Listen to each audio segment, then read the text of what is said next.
আসসালামু আলাইকুম সবাইকে। নাইমাস কুকিং আপনাদের স্বাগতম। আশা করি আপনারা সবাই ভালো আছেন।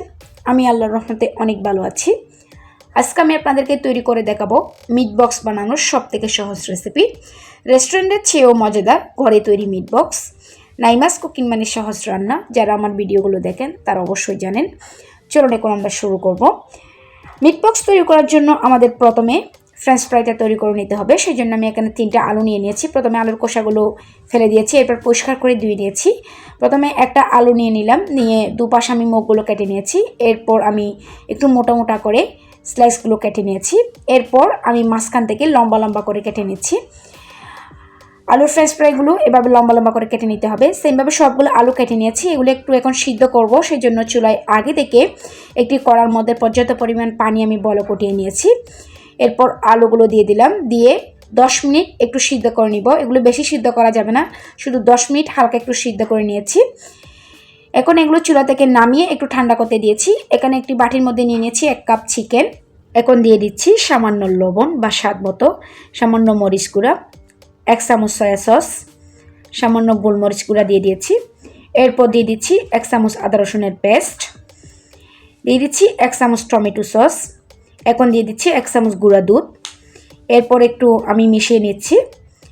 এখন দিয়ে দিচ্ছি 1 টেবিল চামচ লেবুর রস। এরপর সবগুলো একসাথে ভালোভাবে মেখে নিচ্ছি। এখন আমি এটাকে ম্যারিনেট করে একটু সাইডে রেখে দিচ্ছি।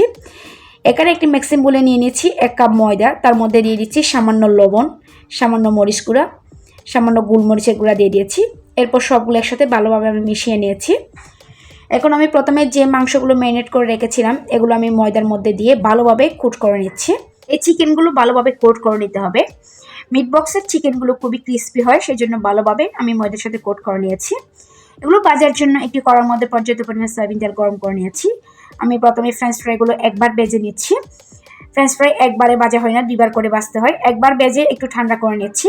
এই ফাঁকে আমি চিকেনগুলো ভেজে নিচ্ছি। এরপর যে আপনারা চাইলে একটু সজেস ভেজে নিতে পারেন, সজেস দেওয়া হয় মিট বক্সে, কিন্তু আমার বাচ্চারা সজেস পছন্দ করে না, সেই জন্য আমি সজেস ছাড়াই আজকে খুব সহজভাবে মিট বক্সটা তৈরি করে দেখাচ্ছি। আলুগুলো দ্বিতীয়বার দিয়ে আবার ভেজে নিয়েছি। এরপর আমি একটি প্লেটের মধ্যে সাজিয়ে নিয়েছি।